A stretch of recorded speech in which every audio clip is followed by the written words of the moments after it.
So, gentlemen, welcome back for the third and the last session for today, training number 10 for our internal auditing training for four management standards and one integration.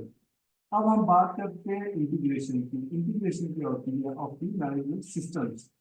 अब ये कोई independent management standard नहीं है, इसके लिए कोई standard document भी available नहीं है, ना आईएसओ में इसके लिए कोई स्टैंडर्ड डॉक्यूमेंट इशू भी है, ना इसकी सर्टिफिकेशन करवाई जाती है। आईएमएस की कोई सर्टिफिकेशन नहीं होती, ठीक है। ये एक सिस्टम है, जैसे कि यहाँ पे मेंशन है, an integrated management system is a framework that combines multiple management system in a single cohesive system.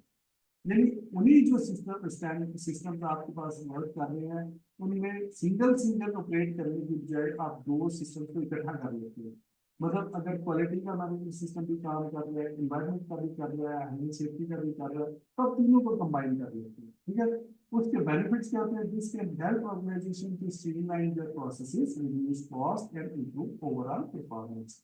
इसके आपको बेनिफिट ये होता है कि आपकी इफेक्टिविटी बढ़ जाती है, परफॉर्मेंस बढ़ जाती है। जैसे कि और भी यहाँ पे बेनिफिट्स इसके ध्यान होंगे, जैसे रिड्यूस कॉस्ट है, integrating management system can help to reduce cost by eliminating duplication of the efforts. लेकिन एक अलग अलग सिस्टम आप अप्लाई करेंगे तो उसके लिए अलग अलग स्टाफ आपको चाहिए, क्वालिटी वाले स्टाफ अलग चाहिए, हेल्थ सेफ्टी वाले चाहिए, इन्वायरमेंट का कार्य है, इन्वायरमेंट वाली टीम चाहिए। तो वो मतलब है कि उसके ऊपर आपकी कॉस्ट बढ़ जाएगी उसकी इम्प्लीमेंटेशन, तीनों को अलग अलग करेंगे तो। लेकिन अगर तीनों को इकट्ठा करके कंबाइन करके हम उसको इम्प्लीमेंट कर लें तो हमारी कॉस्ट में काफी बचत हो जाती है, इम्प्रूव परफॉर्मेंस हो जाती है, क्योंकि एक ही बैनर के नीचे तीनों सिस्टम काम कर रहे होते हैं तो परफॉर्मेंस आपकी बढ़ जाती है। बजाय इसके कि आप अलग अलग सिस्टम के डॉक्यूमेंट चेक करते फिरे तो इनहेंस रिस्क मैनेजमेंट आपकी बेहतर हो जाती है, इंक्रीज कस्टमर सेटिस्फेक्शन भी बढ़ जाती है इसमें। क्योंकि इसमें जैसे कहते हैं ना कि एक टिकट में दो मजे, मतलब आप एक एफर्ट के साथ तीन मल्टीपल सिस्टम जो है वो ऑर्गेनाइज जो होते हैं एक प्लेटफॉर्म के अंदर आपको मिल जाते हैं। इंटीग्रेशन इसको कहते हैं जी, ठीक है जी। और स्टेप्स टू इंटीग्रेट क्या है? सबसे पहले तो identify the management system to be integrated. जिन मैनेजमेंट सिस्टम को आपने इंटीग्रेट करना है सबसे पहले उनको आइडेंटिफाई करें। The first step is to identify the management system that the organisation wants to integrate.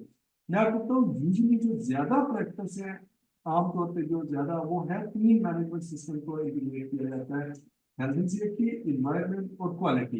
इन तीनों को किया जाता है और इनका एक मैनुअल डॉक्यूमेंट भी बनता है जो मैं आपसे शेयर भी करूंगा। देन आपने पहले रेक्टिफाई कर दिए, लेकिन ये कोई कंडीशन नहीं है कि आप सिर्फ इन तीनों को इंटीग्रेट कर सकते हैं, आप तीन से ज्यादा भी कर सकते हैं, पांच मैनेजमेंट सिस्टम भी सात भी कर सकते हैं, depending upon the requirements of your organisation. दो भी कर सकते हैं, मिनिमम दो होने चाहिए, ज्यादा से ज्यादा की कोई लिमिट नहीं है। लेकिन बहुत ज्यादा अगर आप इंटीग्रेट करेंगे तो फिर आपको मैनेज करना मुश्किल हो जाएगा। Assess the current state of the management system. The next step is to assess the current state of the management system. This will help to identify any gaps that need to be addressed. Then develop an integration plan. Then implement the integration plan. Then monitor and review the integrated management system. इन पांच steps के through आप integration management system को apply कर सकते हैं, ठीक है जी। अब हम एक इंटीग्रेशन का वो मैनुअल में आपसे शेयर कर लेता हूँ और इसकी एक चेकलिस्ट शेयर कर लेता हूँ ताकि आपको पता चले कि इंटीग्रेशन जब हम चेकलिस्ट बनाते हैं अपनी तो वो कैसे बनाते हैं। ये अभी आपके सामने एक नई स्क्रीन मैंने शेयर की है, that is IMS class comparison के लिए आप इसको यहाँ एक इंटीग्रेशन मैनेजमेंट सिस्टम की चेकलिस्ट है बेसिकली, जिसे कहते हैं ना क्राइटेरिया लिस्ट है ये आपकी, ठीक है। अब देखें यहाँ पे आपने एक तीन अलग अलग कॉलम बना दिए हैं, उनमें अलग अलग मैनेजमेंट सिस्टम जो है उनके स्टैंडर्ड्स हैं, उनकी रिक्वायरमेंट्स को मेंशन कर लिया। जैसे पहला कॉलम जो है वो आपको ISO 5001 का नजर आ रहा है, दूसरा कॉलम उसके कलर भी आपने अलग अलग कर दिए, इसके ग्रीन कर दिया, इसका ब्लू कर दिया, इसका ऑरेंज कर दिया। तो इस तरह मतलब आप उनकी जो तमाम रिक्वायरमेंट्स हैं तमाम क्लासेस की वो आपने मेंशन कर दी। जैसे ये क्लास नंबर है बेसिकली क्लास वन, स्कोप इसमें भी स्कोप है, क्वालिटी में भी स्कोप है और 45,001 में भी है।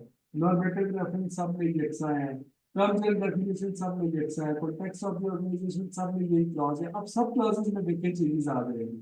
अब ये देखें जैसे हेल्थ एंड सेफ्टी का जो है मैनेजमेंट सिस्टम, इसकी 4.3 के बाद आगे कोई 4.3 के बाद 4.4 जो है 4.4 के अगेंस्ट इनकी जो इनके 4.4 के अगेंस्ट इनकी कौन सी क्लास है, कि क्यूएमएस एंड इट्स प्रोसेसेस।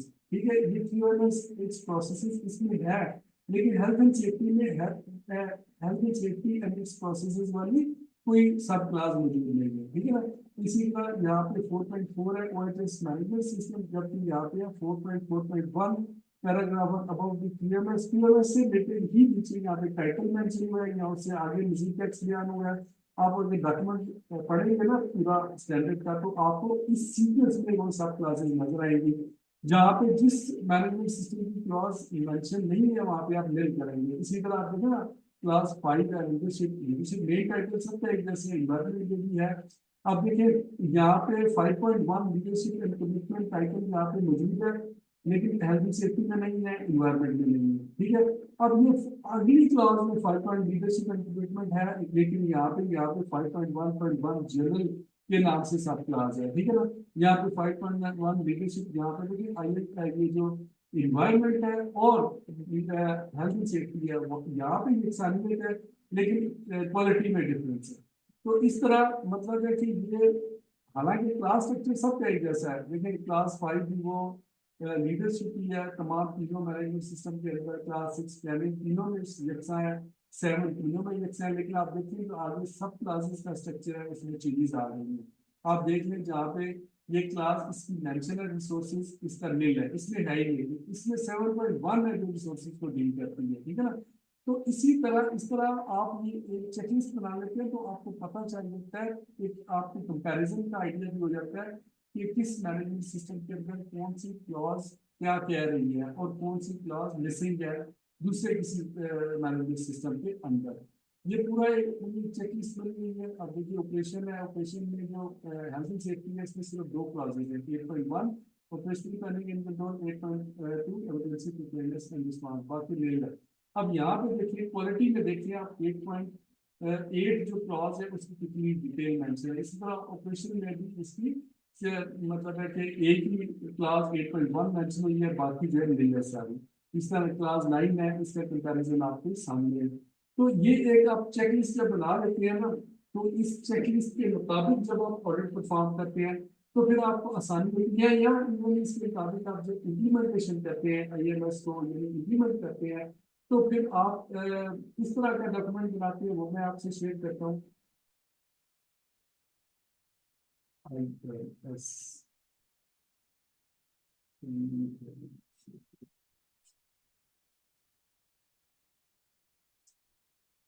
एक सेकंड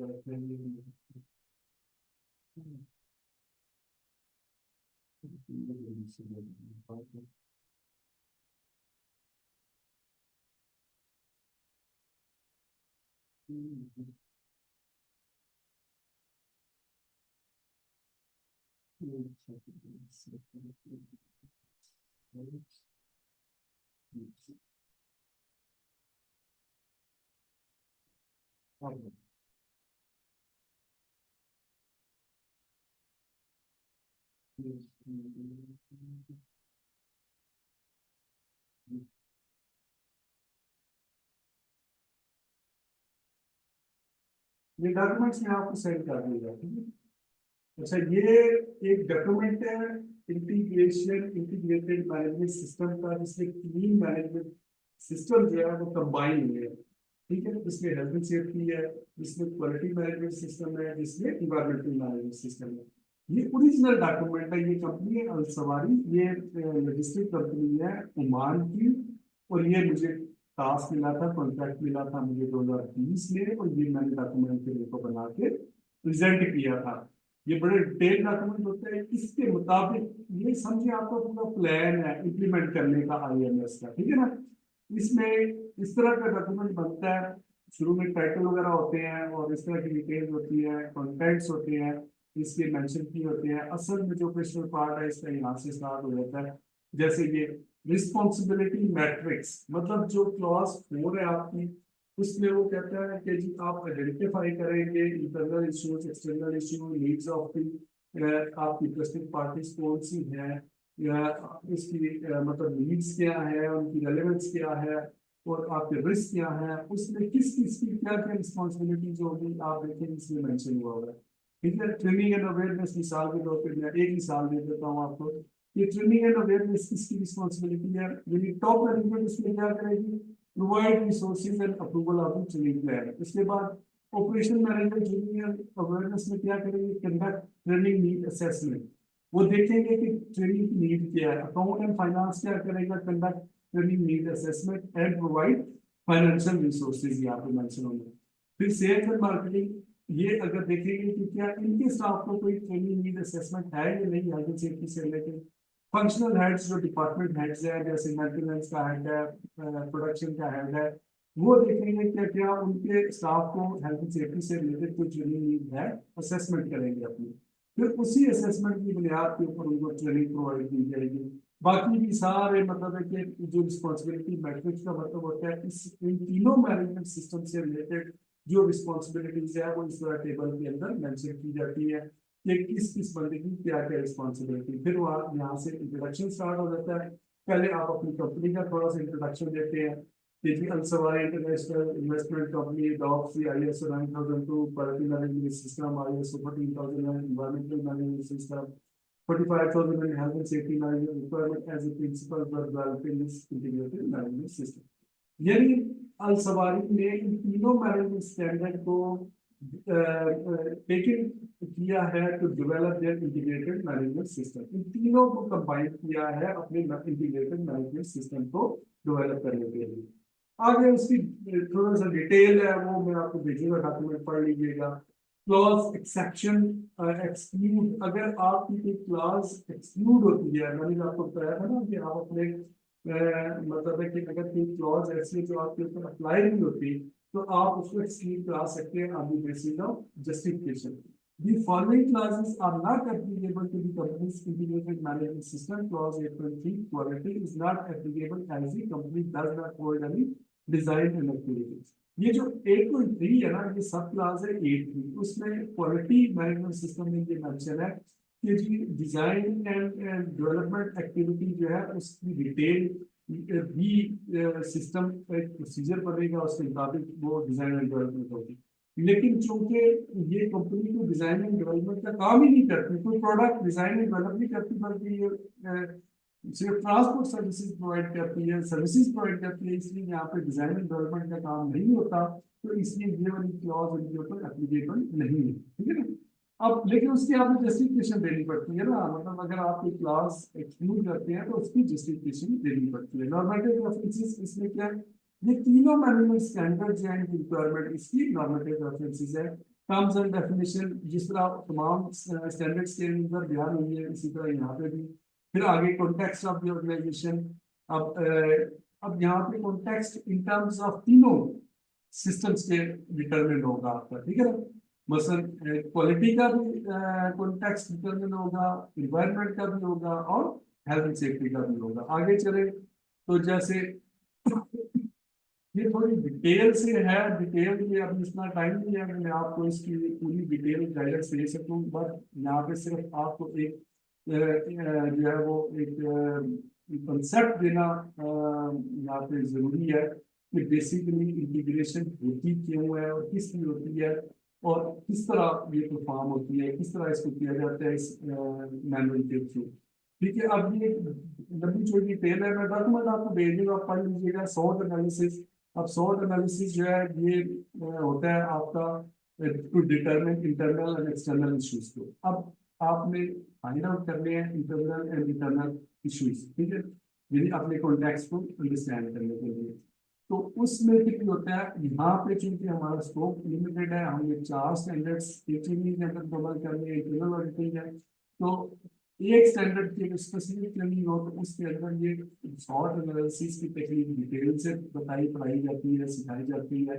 इंटरेस्टेड पार्टीज की डिटेल पढ़ाई जाती है, उसका प्रोसीजर बनाना सिखाया जाता है। हेल्थ सेफ्टी की पॉलिसी हो चाहे क्वालिटी की पॉलिसी हो, उसको भी ऑब्जेक्टिव बनाने से सेट करने, मतलब डिटेल से वो सारी चीजें सिखाई जाती हैं जब आप वीडियो एडिटर करते हैं या मतलब एक इससे हमारा अप लेवल का कोर्स है जिसको हम वीडियो एडिटर करते हैं, मतलब वो सिंगल स्टैंडर्ड होता है, उसमें 4 स्टैंडर्ड ही होते हैं। इंटरनल ऑडिटिंग में चूंकि ज्यादा चीजें हमें कवर करनी होती हैं, 4 स्टैंडर्ड्स कवर करने होते हैं, इसकी इतनी डेप्थ में डिटेल में हम नहीं जा सकते, और ये हमारे स्कोप में भी नहीं है कि हम यहाँ पे एक एक प्रोसीजर जो है वो इसका आपको बताएं कि वो किस तरह करता है। अमूमन कुछ लोगों को आइडिया होता है ऑलरेडी, बट एक जनरल ओवरव्यू देना जरूर मकसूद होता है कि ओवरव्यू आपको दिया जाए इसका सारा, ठीक है जी। और इस तरह के मैनेजमेंट रिप्रेजेंटेटिव की डिटेल्स है, आईएमएस स्ट्रक्चर क्या है, ये क्लासेस आप ये स्टैंडर्ड्स आपके इसमें मेंशन हुए हैं। इसके अलावा आपने जो प्रोसेस फ्लो डायग्राम की स्ट्रक्चर आपके IMS structure is presented below, policies है, सिस्टम प्रोसीजर्स है, मॉड्यूल वर्कफ्लोज है, मतलब ये उस कंपनी से रिलेटेड चीजें हैं जिसमें बहुत सारी चीजें आपसे रिलेटेड नहीं होंगी, आपके कॉन्टेक्ट से रिलेटेड नहीं होंगी, लेकिन जाहिर है ये एक लॉजिस्टिक कंपनी है, उनसे रिलेटेड है चीजें जो मेंशन हुई है। आप डिटरमिन करेंगे पहले अपना स्कोप, उसके बाद इस तरह इंटीग्रेशन जो है वो इस तरह परफॉर्म करेंगे कि तीनों मैनेजमेंट सिस्टम को एक प्लेटफॉर्म के अंदर इकट्ठा कर देंगे। लीडरशिप, अब लीडरशिप की डिटर्मिनेशन जब आप करनी है तो आपने सिर्फ यहाँ पे हेल्थ एंड सेफ्टी से रिलेटेड नहीं करनी, ये सिर्फ इन्वायरमेंट से रिलेटेड नहीं करनी है, सिर्फ क्वालिटी से रिलेटेड नहीं करनी, बल्कि तीनों मैनेजमेंट सिस्टम से रिलेटेड। देखें मैं आपको आगे चल के बताता हूँ, आपको समझ आ जाएगी। ये पॉलिसीज देखें, अब यदि 5.2 अगर हमसे स्पेसिफिक क्वालिटी का मैनेजमेंट स्टैंडर्ड देख लें या उसका मैनेजमेंट सिस्टम देख लें तो वहाँ पे सिर्फ क्वालिटी पॉलिसी आपको नजर आएगी, लेकिन यहाँ पे आप देखिए क्वालिटी पॉलिसी भी नजर आ रही है आपको, उसके बाद इन्वायरमेंटल पॉलिसी भी नजर आ रही है, उसके बाद आपको हेल्थ एंड सेफ्टी पॉलिसी भी नजर आ रही है। यानी तीनों को हमने डिटरमिन कर लिया, क्योंकि हमने इंटीग्रेट कर लिया तीनों सिस्टम्स को, ठीक है। इसी तरह ऑर्गेनाइजेशनल रोल्स एंड रिस्पॉन्सिबिलिटीज होगी तो तीनों रिस्पॉन्सिबिलिटीज होगी, तीनों पॉलिसीज के मुताबिक जो काम हो रहा होगा, और जो टास्क या ट्रेनिंग देनी है किसी को तो वो तीनों, या कम्युनिकेशन सिस्टम बनना है तो तीनों मैनेजमेंट सिस्टम को शामिल करेंगे, या प्लानिंग करनी है तो तीनों भी करेंगे, हम क्वालिटी के भी रिस्क आइडेंटिफाई करेंगे, हेल्थ सेफ्टी के भी करेंगे, और उसके साथ साथ इन्वायरमेंट के भी करेंगे। यानी जिन जिन मैनेजमेंट सिस्टम को हमने इंटीग्रेट किया आपस में, उन सबको एक ही हेडिंग के अंदर यहाँ पे कंसिडर करेंगे। मैट्रिक्स बना हुआ है उसका कि सिविलिटी मैट्रिक्स क्या होता है, लाइवलीहुड, ये वो, ये जरा डिटेल चीजें हैं, इसके लग जाएगा तो फिर बहुत लंबा टाइम इसके लिए चाहिए। अमूमी तौर पे इस ये प्रोसीजर आपको बनाना लीड ऑडिटर में सिखाया जाता है, मतलब उसमें पूरा प्रोसीजर बनवाया जाता है, और इसका एक एक पार्ट जो है उसके ऊपर डिस्कस किया जाता है, और उसकी डिटेल जो है ना वो बनानी सिखाई जाती है। एनीवेज ये मतलब इसी तरह का एक डिटेल मैनेजमेंट सिस्टम है इंटीग्रेशन के लिए, ठीक है। इसको यूज किया जा सकता है, आप अपनी कंपनी पे भी यूज कर सकते हैं with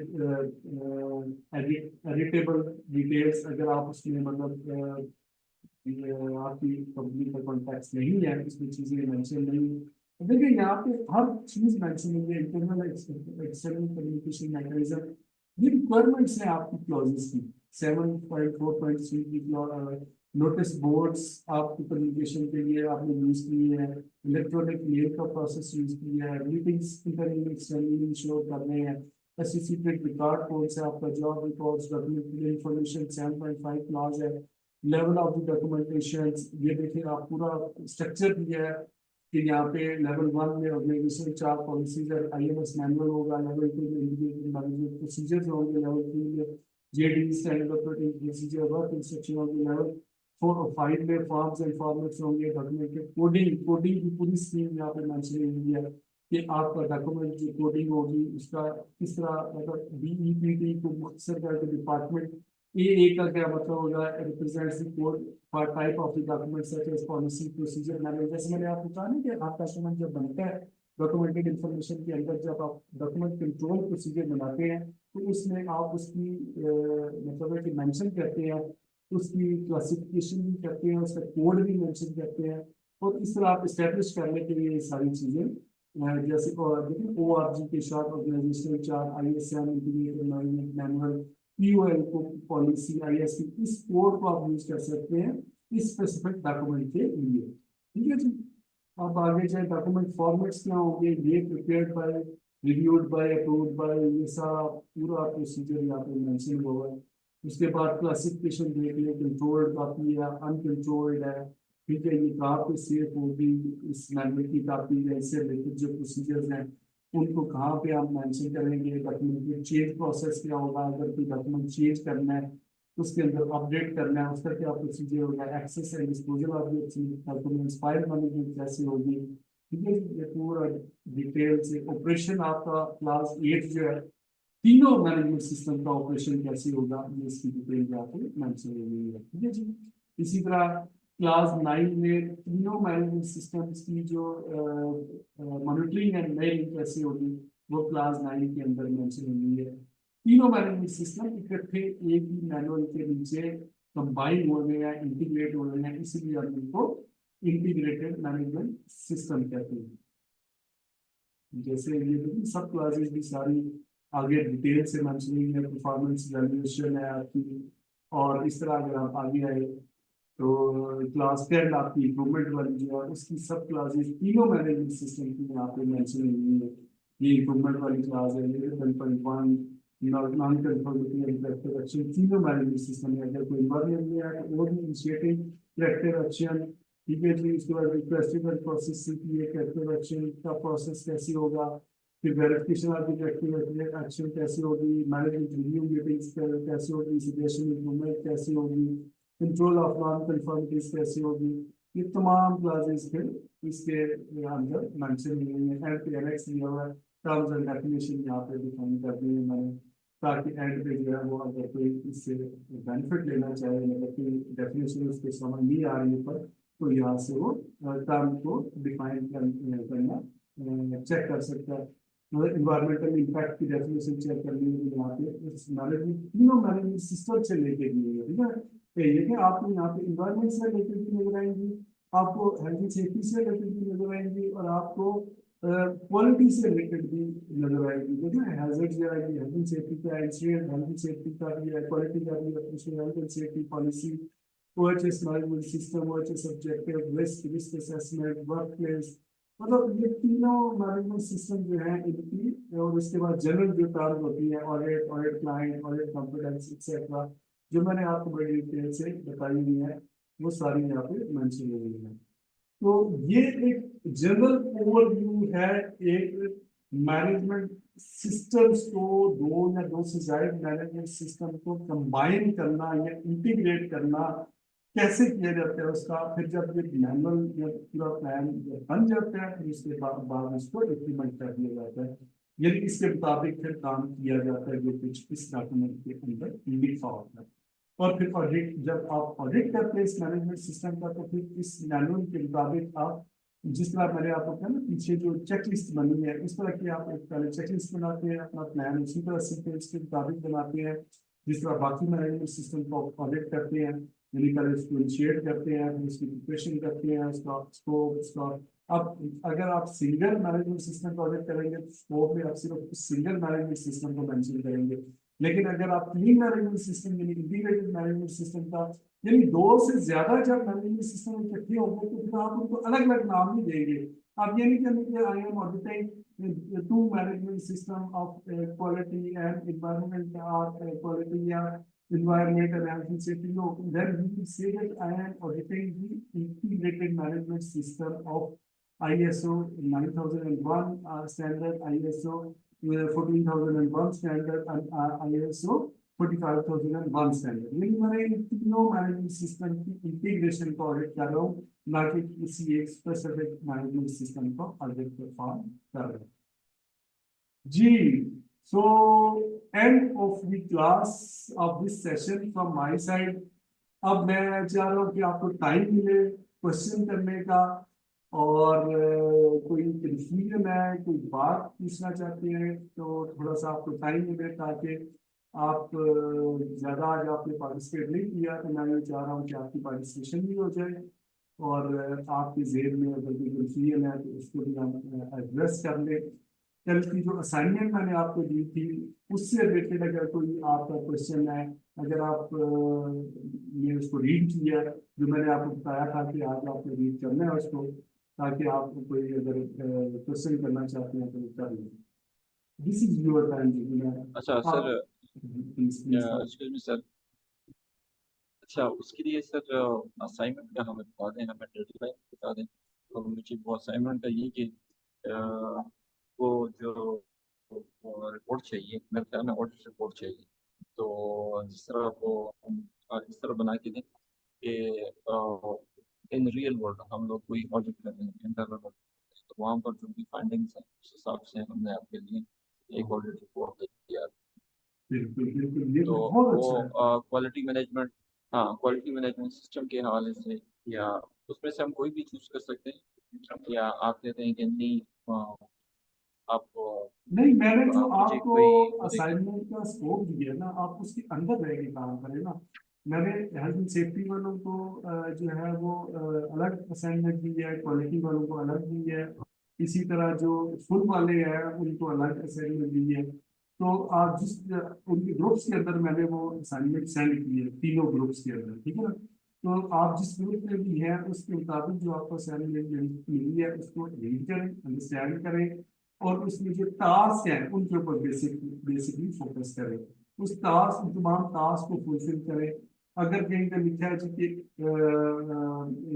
right and audit report, अब देखिए क्लास 6 का ऑडिट तो बड़ी लंबी चौड़ी रिपोर्ट नहीं आपको बनानी पड़ेगी। जिस तरह मैंने आपको ब्रीफिंग दी है रिपोर्ट के ऊपर, सारी डिटेल में आप उसको मेंशन नहीं करेंगे। आपके ऑब्जेक्टिव शॉर्ट हो जाएंगे, आपकी क्लॉज 6 से आपकी चेकलिस्ट शॉर्ट हो जाएगी। उसमें जो लिमिटेड सी आपकी शॉर्ट क्लॉजेज हैं सिर्फ उनकी चेकलिस्ट बनेगी। अगर उनके अंदर कोई नॉन कंफर्मिटी है तो इसकी एक नॉन कंफर्मिटी रिपोर्ट बना लेंगे आप, और उसके बाद उसका नॉन कंफर्मिटी रिपोर्ट के एविडेंस को आप अपनी फाइंडिंग्स में शामिल कर देंगे। और फिर आप ओवरऑल कंक्लूजन मेंशन करेंगे। अगर थोड़ा सा अगर आपने गौर करें ना, मैं आपको बताऊं तो बड़ा इजी है। उस जो मैंने आपको सिनेरियो दिया हुआ है ना उस असाइनमेंट के अंदर, वो सवाल के अंदर ही बेसिकली जवाब मौजूद है। मतलब आपको ज्यादा एफर्ट नहीं करनी अगर आपको अंडरस्टैंडिंग बन गई है सर। अगर आपने कंसेप्ट समझ लिया है ऑडिटिंग का और मैनेजमेंट स्टैंडर्ड्स को स्टैब्लिश करना, इम्प्लीमेंट करना सही सीख लिया, तो फिर उसमें आपको ज्यादा एफर्ट करने की जरूरत पेश नहीं आएगी। लेकिन अगर आपने समझा नहीं है तो वो आपको पहाड़ लगेगा। क्योंकि अगर आप थोड़ा सा गौर करें ना उसके अंदर, तो उसके अंदर इश्यूज बयान हुए हैं। उन्हीं इश्यूज को आपने आइडेंटिफाई करना होता है अमूमन, जो आपने एज ए ऑडिटर खुद करना होता है। लेकिन वहां पे जो एक सिनेरियो दिया हुआ है, तो सिनेरियो में इश्यू देना जरूरी होता है। तो आपने अब उसको डिसाइड करना है उन इश्यूज से कि आपकी फाइंडिंग्स क्या है और आपका कंक्लूजन क्या है। क्या इस इश्यू को आप कोई मेजर नॉन कंफर्मिटी डिक्लेयर करते हैं? अगर करते हैं तो किस बेस पे करते हैं? अगर नहीं करते तो किस बेस पे नहीं करते? और कंक्लूजन में फिर आप उसकी करेक्टिव एक्शंस के लिए भी आप मतलब है कि अपनी प्लानिंग दे सकते हैं। उसमें आप मेंशन कर सकते हैं कि इसको इतने टाइम में ये वाला मेथड यूज करके, करेक्टिव एक्शन यूज करके इसको क्लियर किया जा सकता है। तो अगर आप उसको थोड़ा, इसलिए मैंने कल का आपको आज तक का टाइम दिया था कि आप उसको यूज करें। और अगर किसी पॉइंट की आपको समझ नहीं आई तो आप मुझे स्पेसिफिक उस पॉइंट का बताएं, मैं आपको दोबारा एक्सप्लेन करूंगा। जी, हेल्थ एंड सेफ्टी वालों को भी मैंने भेजी थी, 45,000 वालों को असाइनमेंट भेजी थी मैंने। अभी सुन रहे हैं ना आप लोग, जो मेरे पुराने ग्रुप वाले हैं जी, जी जी सर। इरफान आप हैं, शहरियार हैं, मतलब और वसीम है, ठीक है जी। तो आपको सर वो सर मैंने सर आपसे ये बात करनी थी कि इट्स ओके, आपने मतलब हमें 10 डेज दिए हैं, मतलब enough for this assignment, but मैं just like I am the newly engage in the safety कह लें कि प्रोग्राम। तो मैं ये चाह रहा हूँ कि सर अगर मैं बनाऊं 4 दिन 5 दिन लगा के, थोड़ा थोड़ा टाइम लगा के, सारी बात है, जॉब भी और फैमिली भी और साथ ये भी काम करना। तो हम अगर sir before time final submission से पहले भी अपनी रिपोर्ट आपको सेंड करके, अगर उसमें कोई प्रॉब्लम है तो वो आप हाँ अगर हाँ, आइडेंटिफाई यस, कर दें, हम वेरी उसको गुड भी आइडिया, रिजॉल्व कर दें। वेरी जी। गुड आइडिया, वंडरफुल, बजाय बिल्कुल। ये कि सर मैं हाँ, आपको सेंड कर दूं और मैं कहूँ यार अब एंड तो टाइम चली तक गई आप है वेट करते और रहे। ये। और फिर कोई उसमें रिव्यू का टाइम ना मिले, जी अभी जी मैं जी रिव्यू जी कर लूंगा, अभी अगर मुझे फर्स्ट जी। 2 दिन में 3 दिन में तो सर यही एक आपकी तरफ से थोड़ी सी लिवरेज हमें चाहिए होगी। श्योर श्योर आई विल, इसमें इंशाल्लाह तो सर मैं इस पे बिल्कुल वर्किंग तो आपकी करेंगे। मदद, और मुझे खुशी होगी अगर आप पहले करके उसको मुझे रिव्यू करवा लेंगे ना फाइनल सबमिशन, क्योंकि जो फाइनल आपकी रिपोर्ट होगी ना उसकी ग्रेडिंग होगी, सीधी सी बात है, उसके मार्क्स लगेंगे, ठीक है ना। जी तो उससे बेहतर है कि आप अपना रिव्यू जी करवा के आप अपनी गलतियां दुरुस्त करवा लें ताकि आपको फुल मार्क्स मिले।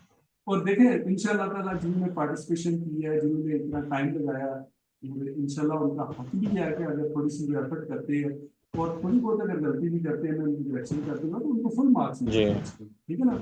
ये उनका राइट भी बनता है। जिन लोगों ने मेहनत की होती है, बाकी सर उनकी वो मेहनत और उनकी जिन्होंने नहीं की होती जी बराबर नहीं होती, ठीक है। सॉरी सर आप हाँ प्लीज प्लीज आप बताइए। हाँ।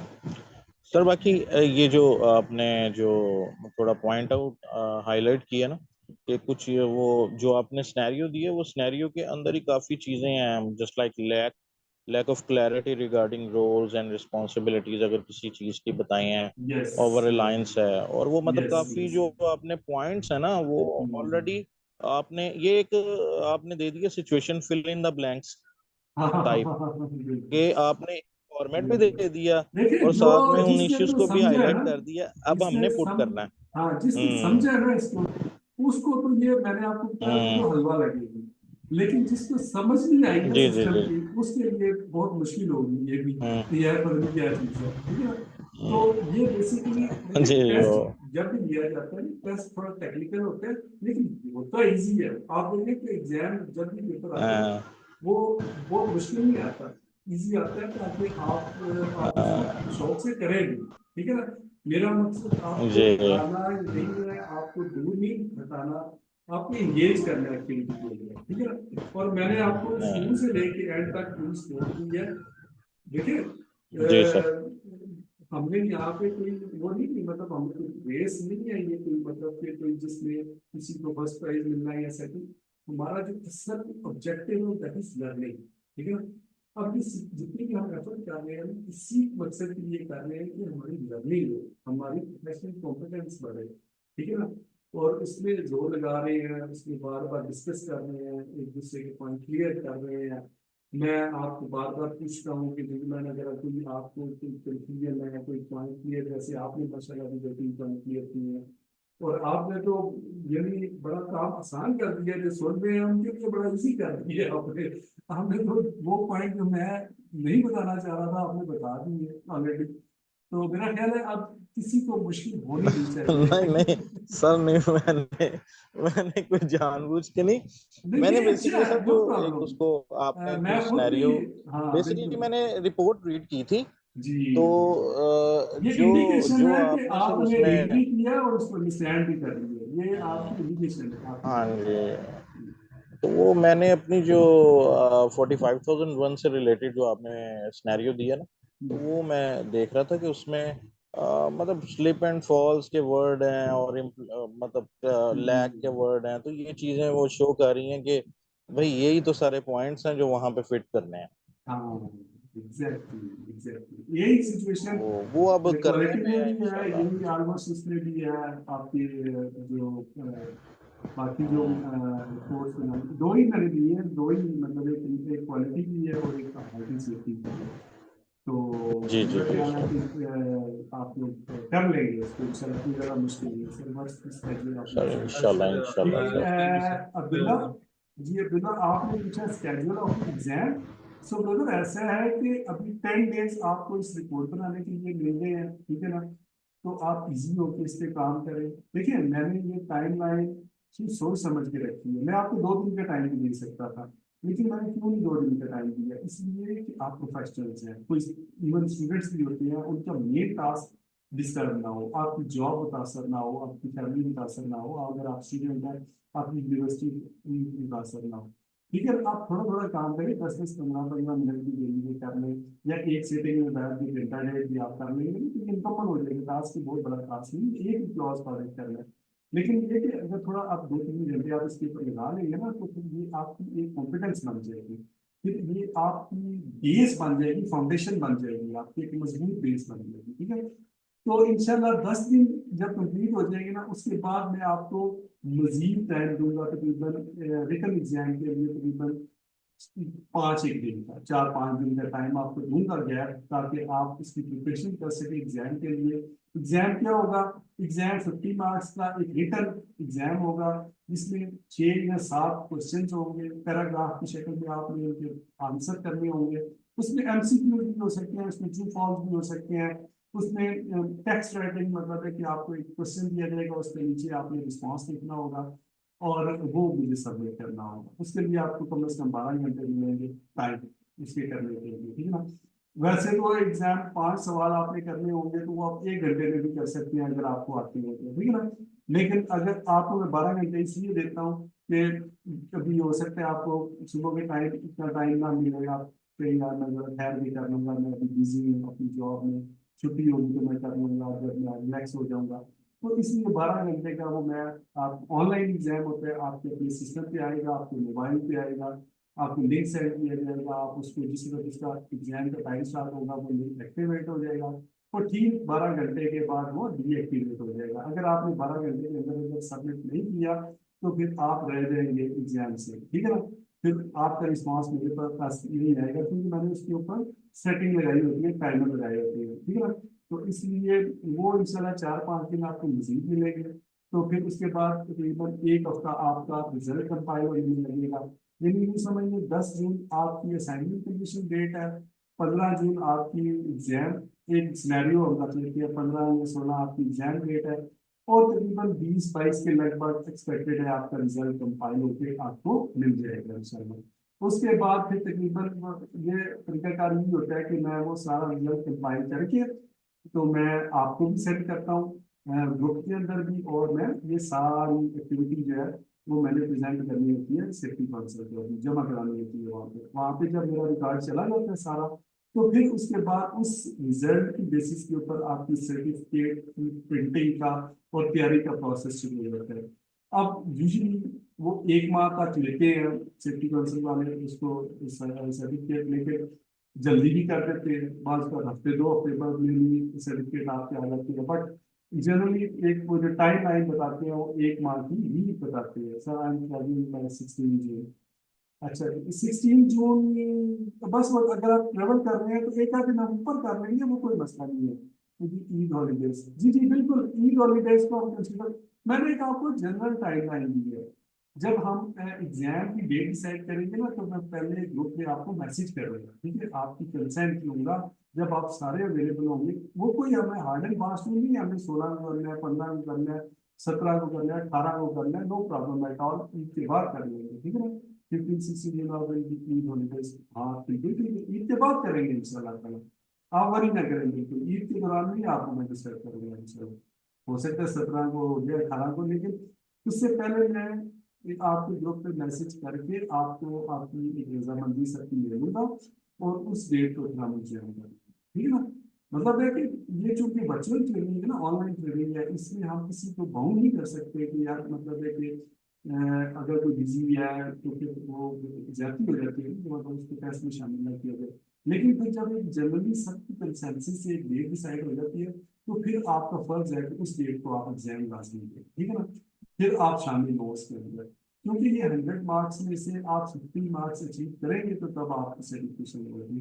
अगर आप 49 पे भी और अच्छा एक और चीज मैं आपको बता दूं, आपके लिए एक और अच्छी खबर है कि मैं आपको एक लिंक सेंड करूंगा, हमारा फीडबैक होता है ट्रस्ट पायलट के ऊपर, सेफ्टी काउंसिल का और ट्रेनर का, मतलब कोर्स से लेते हैं। आप अगर उस पर कमेंट्स लिखते हैं तो आपके लिए 2 ग्रेस मार्क्स होंगे, ठीक है ना। फर्ज करें अगर कोई 48 मार्क्स ले गया और पास नहीं हो सका, तो अगर उसने कमेंट्स मेंशन किए उसके अंदर, तो उसको 2 मार्क्स दे के हम उसको पास कर देते हैं, ठीक है ना। वो आपके लिए एक बोनस पॉइंट है, सबके लिए, सबको कोशिश करनी चाहिए, पता नहीं होता किसके कितने मार्क्स आए। तो वो कमेंट्स आप जरूर मेंशन करेंगे, मैं आपको लिंक सेंड करूँगा तीनों ग्रुप्स के अंदर, तो वो 2 बेस मार्क्स होंगे उसके अंदर, ठीक है जी। तो उससे फिर आपको एक फायदा हो सकता है कि अगर कहीं आप अटक गए हैं तो वो आप उसके लिए आप जम मिल जाएगा आपको वो, ठीक है जी। वो इजी से कमेंट्स लिखने होते हैं, आप प्रीवियस कमेंट्स पढ़ लें और उसके मुताबिक आप अपना छोटा सा एक पैराग्राफ बना के उसमें आप मेंशन कर दें, तो वो कोई